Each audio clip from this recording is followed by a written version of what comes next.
क्षिप्ता पर्यन्ति विश्वारूपाणि बिभ्रता वाचस्पतिर्बलं तेषां तन्यो अद्य ददातु मे।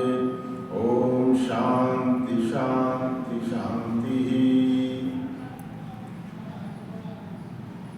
कार्यक्रम में उपस्थित सभी सम्माननीय आर्य समाज के पदाधिकारीगण, पूज्य मातृशक्ति, उपस्थितारी बंधुओं, पिछले दिनों हम आर्य समाज के नियमों पर विचार कर रहे थे। उसी क्रम में 10वें नियम पर विचार चल रहा था कि महर्षि दयानंद सरस्वती ने आर्य समाज के नियमों में आने वाला जो विश्व है वो वैदिक विश्व का एजेंडा किस प्रकार का होगा, वैदिक विश्व किस तरह का होगा, इसको आर्य समाज के नियमों में बड़े अच्छे ढंग से समझाया है। सारे वेद शास्त्रों का निचोड़ है इनमें। तो इसी में 10वें नियम में वो कहते हैं सभी मनुष्यों को सामाजिक सर्वहितकारी नियम पालने में परतंत्र रहना चाहिए और प्रत्येक हितकारी नियम में सब स्वतंत्र रहें। यहाँ पर वो योग दर्शन के यम और नियम की तरफ भी संकेत कर रहे हैं, क्योंकि जो यम है वो सामाजिक सर्वहितकारी हैं। अहिंसा, सत्य, अस्तेय, ब्रह्मचर्य, अपरिग्रह, इनका पालन करना हम सभी के लिए अनिवार्य है, कर्तव्य है। इसको किसी भी हालत में छोड़ नहीं सकते, कोई छूट नहीं है इनमें हम परतंत्र हैं। कितना भी कष्ट हो तो इन 5 यमों का पालन हमको करना पड़ेगा, नहीं करेंगे तो परेशानी में रहेंगे। और इसी तरह से नियमों में थोड़ी सी छूट मांग सकते हैं कि नियम, प्रत्येक हितकारी नियम पालने में हम स्वतंत्र हैं, तो उसमें स्वतंत्र हैं, लेकिन उनका भी जितना अधिक हम पालन करेंगे उतना समाज का भला होगा। तो वो नियम है शौच, संतोष, तप, स्वाध्याय, ईश्वर प्रणिधान, इनके विषय में चर्चा करेंगे। तो सबसे पहले जो यहाँ पर बताया गया है वो है शौच। शौच का अर्थ होता है पवित्रता। पवित्रता कई प्रकार की होती है। शारीरिक पवित्रता है, मन की पवित्रता है, वातावरण की पवित्रता है, बुद्धि की पवित्रता है। तो जहाँ तक वातावरण की पवित्रता का प्रश्न है, वायुमंडल को, वातावरण को शुद्ध रखना है, उसके लिए तो देव यज्ञ आदि कर्म जो बताए गए हैं उनको हमने किया है। वो वायुमंडल को शुद्ध रखते हैं, पौधारोपण है, साफ सफाई है, झाड़ू लगाना है, आसपास के वातावरण को स्वच्छ करना है। इसी तरह से शारीरिक शुद्धता है, मन की शुद्धता है, बुद्धि की शुद्धता है। महर्षि मनु एक जगह कहते हैं अद्विर्गात्राणि शुद्धयन्ति मना शब्देन शुद्धति विद्या तपोभ्याम भूतात्मा बुद्धिर्ज्ञानेन शुद्धति।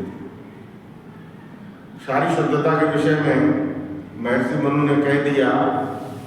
वो कहते हैं कि जो शरीर है अद्विर्गात्राणि शुद्धयन्ति, शरीर की शुद्धि जो है वो मिट्टी से और जल से होती है। अभी हमने देखा कि कुंभ का मेला लगा हुआ था और अभी भी चल रहा है। उसमें मुख्य प्रयोजन जो है आज के समय में लोगों का जो रह गया वो शारीरिक शुद्धता को मान सकते हो, लेकिन प्राचीन समय में ये सभी प्रकार की शुद्धता वहां का प्रयोजन हुआ करता था। उस समय ये कुंभ के मेले जिस तरह से ऋषि मेला होता है उसी तरह से कभी ऋषियों ने प्रारंभ किए थे और वहां पर जाते थे, लोग ठहरते थे। तो जल में डुबकी लगा करके और जल से और मिट्टी से वो शरीर को शुद्ध किया करते थे। और वहां पर कहते हैं गंगा में डुबकी लगाने से तर जाते हैं, तो वास्तव में वो तरते भी थे, क्योंकि वहां पर साधु सन्यासी ऋषि मुनि एकत्रित हुआ करते थे।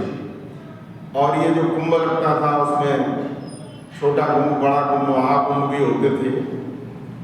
और बड़े बड़े ऋषि मुनि देश विदेश से वहाँ पर एकत्रित होते थे, उनकी ज्ञान चर्चा महीनों चला करती थी। उस ज्ञान गंगा में स्नान करके, उस ज्ञान गंगा में डुबकी लगा करके निश्चित रूप से उतर जाते थे, क्योंकि सांख्य दर्शन में कहा गया है ज्ञानात् मुक्ति, ज्ञान से मुक्ति होती। वो स्वामी तुलसीदास जी लिखते हैं कि धर्म विरति योग ते ज्ञाना और ज्ञान मोक्ष पद वेद वखाना। तो ज्ञान से मुक्ति इस तरह से उनकी हो जाया करती थी। उसी का ये बिगड़ा हुआ थोड़ा सा रूप है आज के समय में, लेकिन उस परंपरा को चलाया जा रहा है, बहुत अच्छी बात है। अब केवल ये अंधश्रद्धा में बदल गया है कि केवल वहाँ गंगा के जल में डुबकी लगाने को लोग मुक्ति होना मान लेते हैं। वास्तव में इसका जो मूल उद्देश्य प्रारंभ में था वही है, और उसमें आर्य समाज का प्रयास अभी भी चल रहा है, चलना भी चाहिए। और श्री दयानंद ने भी पाखंड खंडनी हरिद्वार में कुंभ के मेले पर ही गाड़ी थी, और उन्होंने उस कुंभ के मेले का खंडन नहीं किया था, उन्होंने उस मेले का लाभ उठाते हुए वहाँ पर लोगों को सन्मार्ग दिखाने का प्रयास किया। और जब सन्मार्ग पर हम चलेंगे तो निश्चित रूप से हमारी शुद्धि होगी और हम मोक्ष मार्ग के पथिक बन सकेंगे। तो महर्षि मनु कहते हैं अध्वरिका प्राण शुद्धयन्ति मना शब्देन शुद्ध। जल और मिट्टी से शरीर की शुद्धता हो जाती है, लेकिन मन सत्य आचरण से शुद्ध होता है। जब तक असत्य आचरण मन में है तब तक मन में अशुद्धि बढ़ी हुई है। इसलिए वो कहते हैं मना शब्देन शुद्ध। विद्या तपोभ्याम भूत आत्मा, और आगे वो कहते हैं विद्या और तप से भूत आत्मा, भूत आत्मा यानी बद्ध जीवात्मा, सूक्ष्म शरीर। आत्मा तो शुद्ध बुद्ध मुक्त है, आत्मा कभी अशुद्ध नहीं होता, परमात्मा की तरह ये शुद्ध है, उस पर सांसारिकता का प्रभाव नहीं पड़ता। लेकिन फिर भी हम बंधन में हैं, तो बंधन में जो है वो है जीवात्मा, उस सूक्ष्म शरीर के साथ बंधा हुआ है। उस सूक्ष्म शरीर में अशुद्धियां हैं, वो अशुद्धियां जब तक रहेंगी तब तक वो आत्म तत्व जो है वो जीवात्मा के रूप में शरीर में बना रहेगा, और बना रहेगा तो जन्म मृत्यु के चक्र में हम पड़े रहेंगे। ये परमपिता परमात्मा का बनाया हुआ ये चक्र है, जन्म मृत्यु। जन्म होता है, उसके बाद मृत्यु होती है, और उसमें राग द्वेष के सुख दुख के संस्कार पड़ते हैं। सुख दुख के संस्कार जो है वो राग द्वेष को जन्म देते हैं। जिस काम में हमको सुख यानी अच्छा लगता है उससे राग हो जाता है, जिससे कष्ट होता है उससे द्वेष हो जाता है। तो सुख दुख राग द्वेष, जन्म मरण, धर्म अधर्म और जन्म मृत्यु का ये चक्र इस तरह से चल रहा है। यानी जन्म हुआ हमारा, मृत्यु हुई, और मृत्यु के पश्चात वो जो राग द्वेष के संस्कार थे उसके कारण फिर हमने जो कर्म किए वो धर्म और अधर्म के भी कर्म बन गए, और वो पाप पुण्य कहलाए। उसके फलस्वरूप सुख और दुख और सुख दुख का भोग पाने के लिए फिर जन्म और मृत्यु, इस तरह से ये चक्र चलता रहता है। और इसमें जो है वो जीवात्मा यानी जो सूक्ष्म शरीर है वो बंधा हुआ है। तो महर्षि मनु कहते हैं अध्वरिका प्राण शुद्धयन्ति मना शब्देन शुद्ध। जो शरीर जो है वो मिट्टी और जल से शुद्ध होगा, मन सत्याचरण से शुद्ध होगा, और जीवात्मा जो है वो विद्या तपोभ्याम भूत आत्मा, विद्या और तप से जीवात्मा की शुद्धि होगी। ऋषि दयानंद ने व्यवहार भानु में विद्या की परिभाषा एक जगह धर्म के रूप में की है। वो विद्या का पर्यायवाची ही धर्म को मानते हैं, तभी तो कहा गया सा विद्या विमुक्ते। विद्या वही है जिससे मुक्ति हो, और अविद्या को उन्होंने धर्म भी कहा है, अधर्म कहा है। तो विद्या धर्म, अविद्या अधर्म, वो जो धर्माचरण है महर्षि मनु उसकी तरफ संकेत करते हैं, और वो कहते हैं विद्या और तप से जीवात्मा की शुद्धि होती है। तप कहते हैं अपने लक्ष्य को प्राप्त करने के लिए मार्ग में जो भी कष्ट होते हैं उनको हर्ष पूर्वक सहते जाना और अपने लक्ष्य की तरफ बढ़ते जाना, इसका नाम तप है। जिस तरह से ऋषि दयानंद सरस्वती ने जब बालक मूल शंकर के रूप में घर छोड़ा था तो उस समय उनके सामने दो ही उद्देश्य थे। एक तो उद्देश्य था कि मृत्यु पर विजय पानी है, क्योंकि उन्होंने चाचा की और बहन की जो मृत्यु देखी उससे वो हिल गए थे, और दूसरा उन्होंने ईश्वर के संबंध में जो पाखंड देखा उससे उनको जिज्ञासा हुई कि सच्चे ईश्वर की खोज करनी है। ये दो लक्ष्य लेकर के वो निकल पड़े थे और उस रास्ते में उनको अनेक विघ्न बाधाएं मिली, लेकिन एक भी बाधा उनको विचलित नहीं कर सकी। इसका नाम है तप। चाहे वो नर्मदा के किनारे घूम रहे हों, उनको भालू जैसे चिंगाड़ते हुए भयानक जंतु मिलते हैं, और उस जंगल में जहाँ पर भालुओं के कारण, शिंगों के कारण लोग वहाँ जाते नहीं थे, लोग ऋषि को वहाँ पर रोक रहे थे कि आप इस मार्ग पर नहीं जाइए, आपकी जान को खतरा हो सकता है। तो महर्षि दयानंद सरस्वती उस समय कहते हैं कि हमारा रक्षक परमात्मा है, आप हमारी चिंता मत कीजिए। और वो जंगल में घुस जाते हैं और वहाँ भी भालू मिलता है उनको, और चिंगाड़ता हुआ उनके ऊपर आता है, एक डंडा दिखा देते हैं और वो भाग जाता है और सारे गांव के लोग इकट्ठे हो जाते हैं। लेकिन वो अपने तप से विचलित नहीं होते, अपने मार्ग पर आगे बढ़ते रहते हैं। इसी तरह से अलकनंदा और उधर हिमालय की चोटियों पर जब वो घूमते हैं, बर्फ की नदियाँ पार करते हैं, नदी पार करके, इतनी भयानक नदी है, महर्षि दयानंद सरस्वती अपने जीवन आत्मचरित्र में लिखते हैं कि यदि मैं वहाँ पर गिर जाता तो उठ नहीं सकता था, इतनी भयानक, क्योंकि पानी, बर्फ की नदी बह रही थी, सारा खून जमने जैसा हो गया था। तो उस समय में वो ईश्वर की खोज में जो लगे हुए थे, परमपिता परमात्मा से उनको प्रेरणा मिली कि यदि यहाँ पर गिर जाओगे तो फिर उठने का, उन्होंने कहा मैं उठ नहीं सकता था। और फिर उन्होंने उस तप को, अपने तप को आगे बढ़ाया और वो आगे बढ़ते गए, और इस तरह से ओखी मठ और कहाँ घूम करके अंत में उन्होंने सच्चे ईश्वर को भी पा लिया और मृत्यु पर विजय प्राप्त की, लक्ष्य को पाया। तो महर्षि मनु कहते हैं विद्या और तप से जो है वो शुद्धि होती है, किसकी? भूतात्मा की। अद्विर्गाता शुद्धेति मनः सत्येन शुद्धेति विद्या तपोभ्याम भूतात्मा बुद्धिर्ज्ञानेन शुद्धेति। और बुद्धि जो है वो सज्ञान से शुद्ध होती है।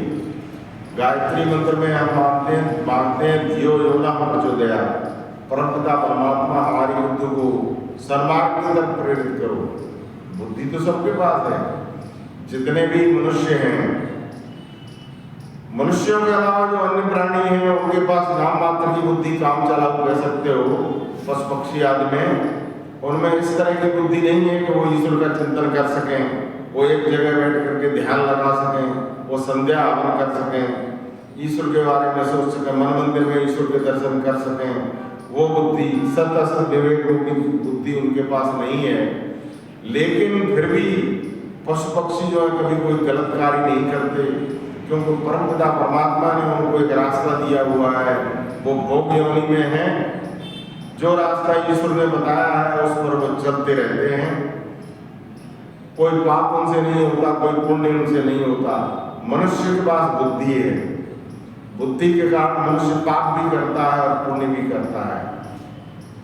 तो इसलिए गायत्री मंत्र में माना गया है कि धियो यो नः प्रचोदयात्। बुद्धि तो चोर डाकुओं के पास भी होती है, लेकिन उनकी बुद्धि जो है कुमार्ग की तरफ ले जाती है।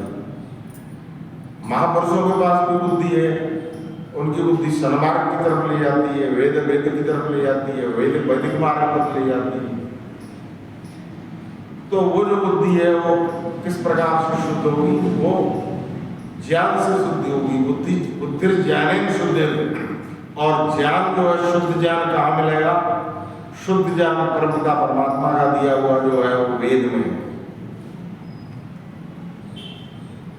ज्ञान तो संसार में भरा पड़ा है परमपिता का परमात्मा द्वारा प्रदत्त ज्ञान हम सब मनुष्यों के अंदर है, लेकिन उसमें त्रुटियां हो सकती हैं। ऋषि दयानंद ने अभी सत्याग्रह प्रकाश में सुन रहे थे कि एक जिज्ञासु जो है कितने लोगों के पास जाता है, कितने सांप्रदायिक लोगों के पास जाता है, सब अपने अपने संप्रदाय को अच्छा बताते हैं क्योंकि वो अल्पज्ञ हैं। सब अपने अपने संप्रदाय को अच्छा बताते हैं। ऋषि यहाँ पर ये कहना चाह रहे हैं कि सब अपने अपने को अच्छा बताते हैं, पर अच्छा तो एक ही होगा, और उस अच्छे का निर्णय क्या होगा, वो वेद से होगा।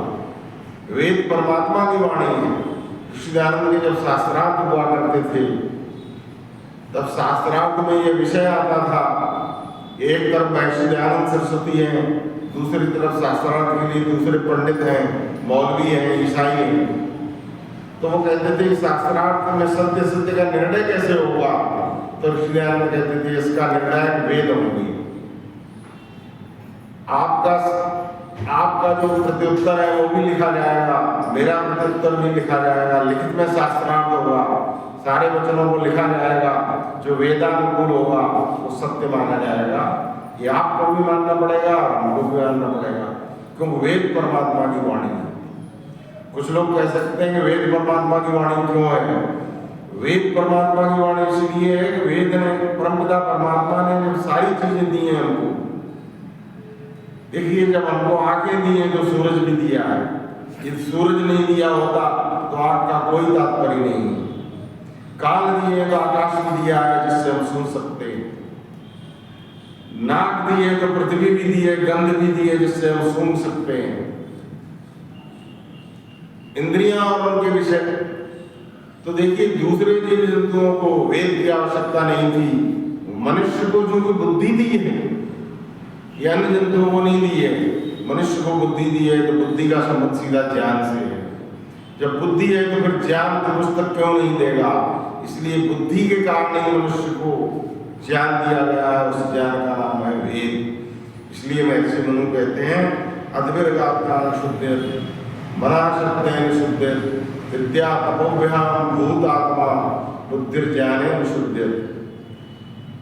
किस मिट्टी से और जल से शरीर शुद्ध होगा और मन सत्य से शुद्ध होगा, और जीवात्मा बद्ध जीवात्मा भूत आत्मा जिसे कहा गया है, सूक्ष्म शरीर के साथ जो बंधी हुई है वो विद्या और तप से शुद्ध होगी, और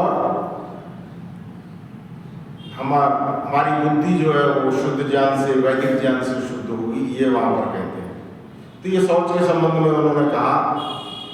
एक जगह और कहते हैं सर्वेषां शौचानाम अर्थ शौचम परमेश्वरति यो अर्थे सुचरी सचर में द्वार। महर्षि मनु के वाक्य देखिए कितने उत्तम है। वो कहते हैं कि दुनिया में जितनी भी पवित्रता है सारी एक तरफ रख दो। अब ये बहुत बड़ी बात कहने जा रहे हैं। सर्वेषां शौचानाम अर्थ शौचम परमेश्वरति, जितनी भी पवित्रता है, गंगा में डुबकी लगाना है, सत्य बोलना है, मन की शुद्धि है, ज्ञान की बुद्धि की शुद्धि है, बोले ये सब एक तरफ। सर्वेषां शौचानाम अर्थ शौचम परमेश्वरति, यदि अर्थ में अशुद्धि है तो सब अशुद्ध है। यो अर्थे सुचि विद्वान शुचि, अर्थ यानी धन की शुद्धि। बहुत बड़ा संकेत करते हैं। वो कहते हैं कभी भी हम गलत धन को हाथ नहीं लगाएं, रिश्वत का नहीं लें, चोरी का नहीं लें, शराब बेचने के व्यापार से जो आ रहा है उसको नहीं प्राप्त करें, मांस बेचने का जो धंधा लोगों को बर्बाद कर रहे हैं उनसे जो आ रहा है उसको प्राप्त करना अनर्थ है। यही अर्थ की परिभाषा है, वैदिक परिभाषा है। धर्म अर्थ और काम मोक्ष जो हमारे वैदिक दर्शन में कहा गया है कि धर्म से अर्थ, धर्म पूर्वक अर्थ का यही अर्थ है जो महर्षि मनु कहने जा रहे हैं। और इस अर्थ से जितनी हमारी कामना की सिद्धि होगी वो काम है, और इन तीनों कामों को करते हुए तब जो है वो फिर उसको कहते हैं मुक्ति। तो यहाँ पर संक्षेप में हम आगे की बात को करेंगे योग दर्शन की तरफ संकेत करते हुए महर्षि दयानंद सरस्वती 10वें नियम में कहना चाहते हैं कि प्रत्येक हितकारी नियम में हम स्वतंत्र हैं, शौच पवित्र रहें, संतोष हम संतोषी बने रहें, जो हमको प्राप्त है उसमें संतुष्ट होकर के पुरुषार्थ करते रहें, उसमें मस्त रहें, इसका नाम संतोष है। शौच, संतोष, तप के विषय में अभी बता दिया, जैसे ऋषि दयानंद ने तप किया था। स्वाध्याय, अपना मैं कौन हूँ, कहाँ से आया हूँ, जीवन का क्या उद्देश्य है, इसको जानना अच्छे ग्रंथों का अध्ययन ये स्वाध्याय कहलाता है। और अंत में कहा गया ईश्वर प्रणिधान, जो कुछ है वो ईश्वर को समर्पित है। ईश्वर प्रणिधान जो है वो निष्काम कर्म की ओर संकेत करता है। हम जब कोई कर्म करने जाते हैं, कोई काम करते हैं, तो कई बार लोग पूछ देते हैं कि इससे हमको क्या मिलेगा। तो ये सकाम कर्म हो जाता है जब हम कहते हैं हमको क्या मिलेगा। हमको कुछ भी मिले न मिले, ईश्वर का समझ करके जब हम करते हैं वो निष्काम होता है, यही ईश्वर प्रणिधान है। सब कुछ ईश्वर को समर्पित, ईश्वर को समर्पित। जिस तरह से आचार्य प्रद्युम्न जी का एक वाक्य है, मैं उसको बता करके अपनी वाणी को विराम दूंगा। वो कहते हैं कि परमपिता परमात्मा के प्रति हम अपना व्यवहार या तो बिल्ली के बच्चे की तरह कर लें या बंदर के बच्चे की तरह। कहने का तात्पर्य यह है कि बिल्ली का जो बच्चा होता है उसको बिल्ली पकड़ के रखती है, और बंदर का जो बच्चा होता है, बंदरिया का, वो बच्चा जो है अपनी माँ को पकड़ के रखता है। वो कहने का संदेश देना चाह रहे हैं, या तो ईश्वर को हम पकड़ लें, पकड़े रहें, ये पहली स्थिति आसान है, और इसी का अंतिम परिणाम ये होगा कि ईश्वर आपको पकड़ लेगा। ये है ईश्वर प्रणिधान। तो महर्षि दयानंद सरस्वती इन 10 नियमों में बहुत बड़ा संकेत कर गए हैं। वो कहते हैं सब मनुष्यों को सामाजिक सर्वहितकारी नियम पालने में, अहिंसा, सत्य, अस्तेय, ब्रह्मचर्य, परिग्रह आदि में परतंत्र हैं, इनका हमें पालन करना ही करना है। और सत, शौच, संतोष, सत्याध्याय, ईश्वर प्रणिधान, इनमें थोड़ी सी स्वतंत्रता है। इनमें इनका पालन करते हुए हम एक अच्छे मानव और अच्छा समाज का निर्माण करें, इसकी तरफ वो संकेत करते हैं। इसी के साथ मैं अपनी वाणी को विराम देता हूँ। ओम शम सभी का।